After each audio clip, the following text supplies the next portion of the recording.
Halo, assalamualaikum warahmatullahi wabarakatuh. Jumpa lagi sahabat Ripat semuanya. Sebenarnya saya hari ini agak tidak enak badan, tetapi untuk melanjutkan konten yang seperti sudah saya janjikan, di sini saya akan membahas dan menjelaskan tentang bagaimana saya bisa tertipu dengan membeli motor Honda Beat tahun 2017, yang dimana di sini saya dengan kata saya hanya mewakili dari owner saya, yang kebetulan yang tertipu itu adalah owner saya, jadi owner Ripatya Motor. Sebenarnya kasus ini pernah menimpa pada Pak Iwan yang sudah pernah kami bahas pada video yang lama. Anda bisa cek lagi dengan judul yang apes niat beli motor Honda Sonic itu. Anda bisa dicek pada video-video kami yang sudah lama. Di sini saya akan menjelaskan tentang sedikit kronologi yang menimpa pada owner saya. Di sini saya tidak akan menjelaskannya secara detail, mungkin dikhawatirkan durasinya ditakutkan kepanjangan. Jadi di sini saya akan jelaskan sesingkatnya saja. Oke, kita akan langsung coba gambarkan. Jadi di sini saya akan gambarkan dengan apa ya? Bisa seperti ini.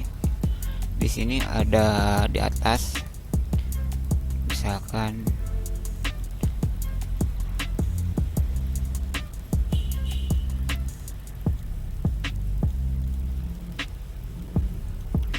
bentar.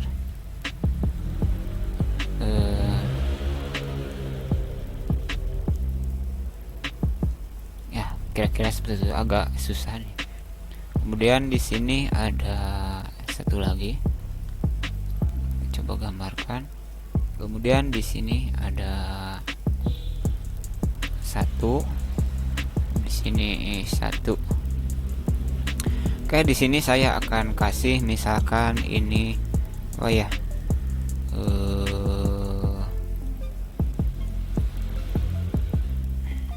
misalkan di sini saya tulis S.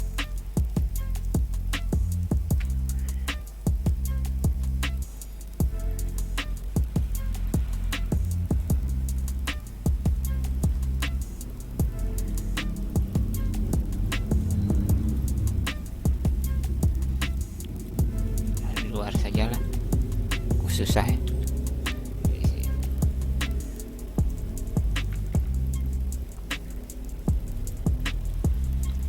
Tulis S ini jadi kita Mr. S. Kemudian di sini kita tulis Mr. U. Kemudian di sini kita tulis Mr. G. Di sini saya tulis Mr. K. Bentar. Ini Mr.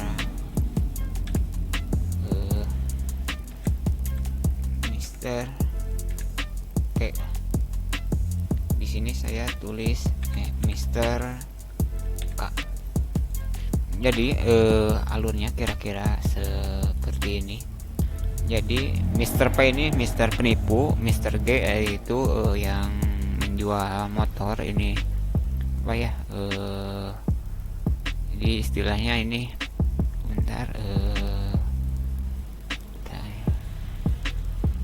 Penjual, ini penjual, ini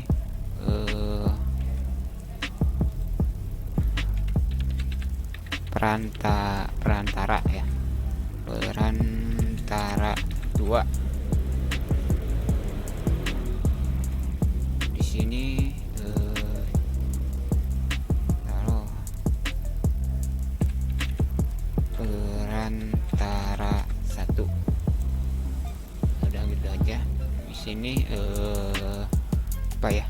pembeli, bukan ya, pembeli. Di sini maksudnya pembeli satu lah. Di sini pembeli dua. Oke, jadi alurnya begini. Jadi si Mr. P ini Jadi Mr. G ini menjual motor Honda Sonic dengan harga sekitar berapa ya, mungkin antara sekitar 7 juta atau berapa gitu. Jadi intinya si Mr. G ini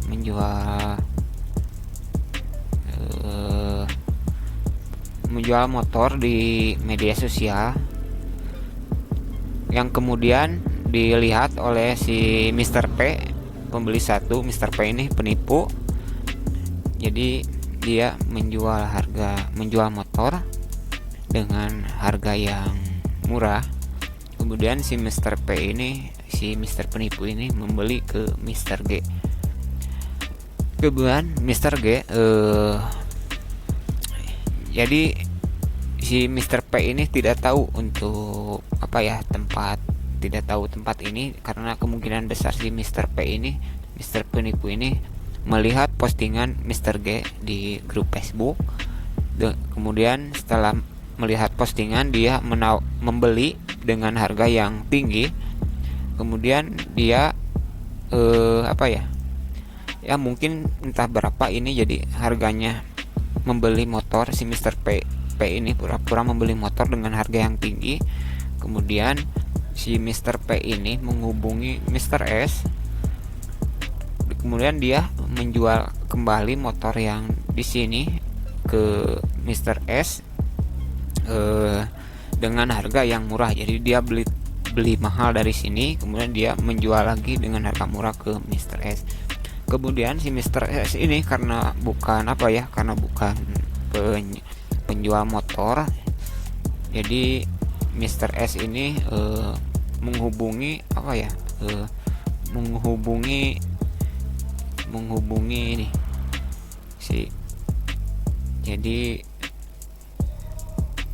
menghubungi Mr. U perantara. Jadi dia pura-pura membeli motor dengan harga mahal dari penjual ini, dari Mr. G.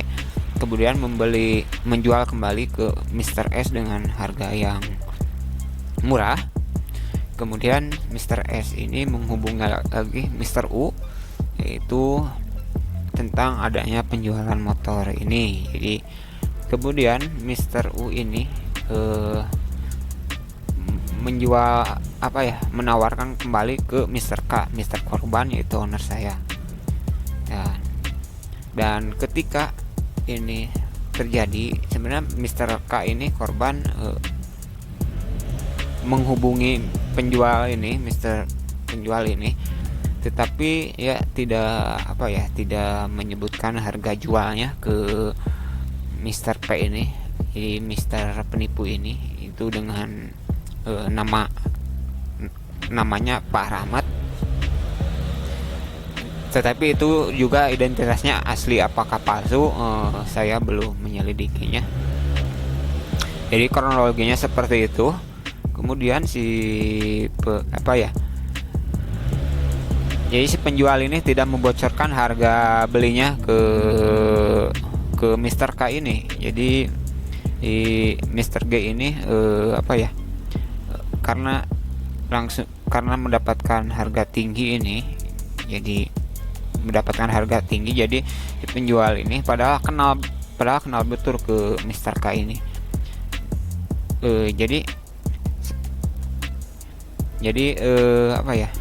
Setelah proses deal lah, singkatnya seperti itu. Kemudian Mr. S ini kan kalau menjual motor itu kan harus dilihat dulu kondisi motornya bagaimana gitu kan, seperti itu. Memang motornya ada di sini. Motornya ada di sini dan Mr. U juga perantara sudah ke sini. Tetapi Mr. G ini tidak menjelaskan bahwa motor tersebut dibeli harga lumayan mahal oleh Mr. P ini, yaitu yang namanya Pak Rahmat ini.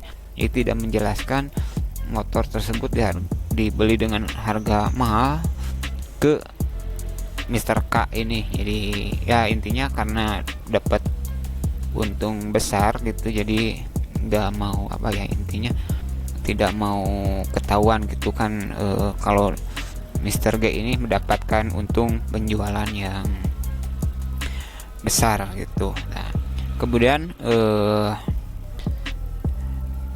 setelah proses terjadi, si Mr. P ini meminta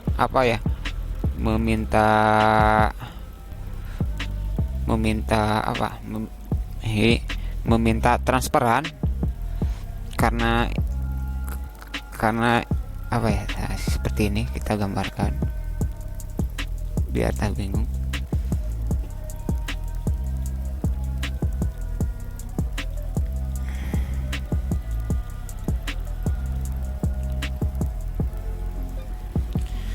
Jadi Mr. Penipu ini terus minta transferan ke sini, dan seandainya jika skema ini si penjual ini terus terang ke Mr.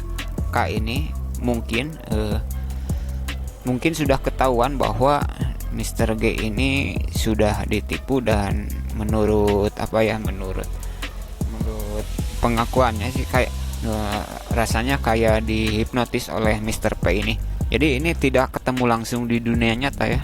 Jadi ini hanya lewat komunikasi WhatsApp saja.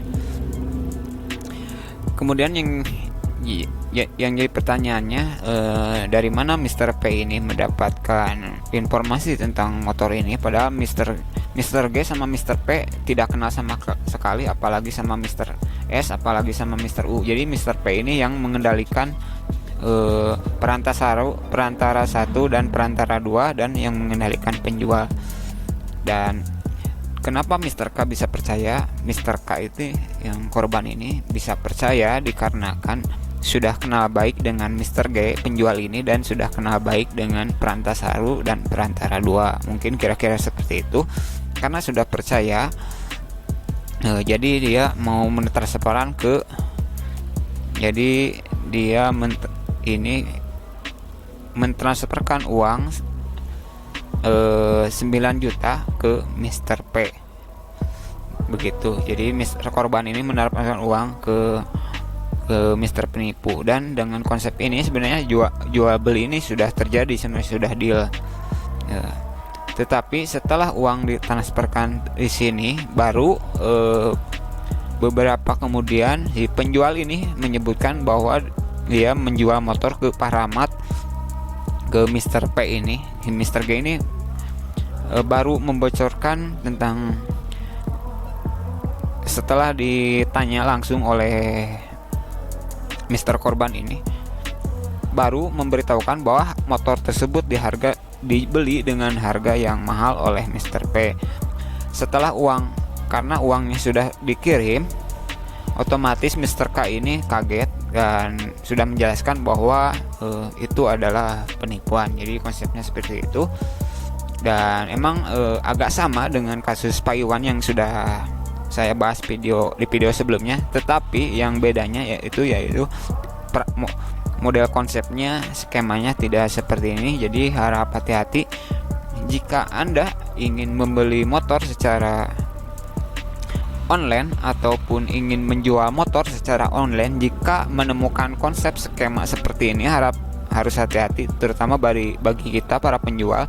Misalnya jika kita sebagai penjual kemudian kita kenal sama perantara 1, dan seperti ini skema dengan penjual, kita harus hati-hati terhadap konsep seperti ini saja. Jadi kelemahannya dari konsep ini sebenarnya agar si penjual tidak membocorkan, sebenarnya si penjual ini mendapatkan untung besar. Kenapa? Karena motornya dibeli dengan harga yang tinggi. Sedangkan si penipu ini menjual kembali motornya dengan harga yang relatif kembali murah. Paham kan maksudnya?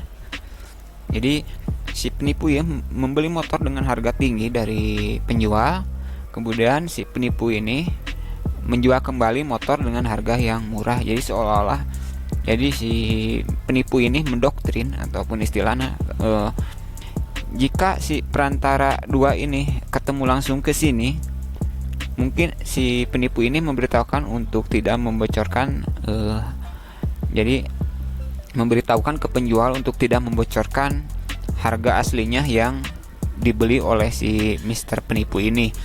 Dan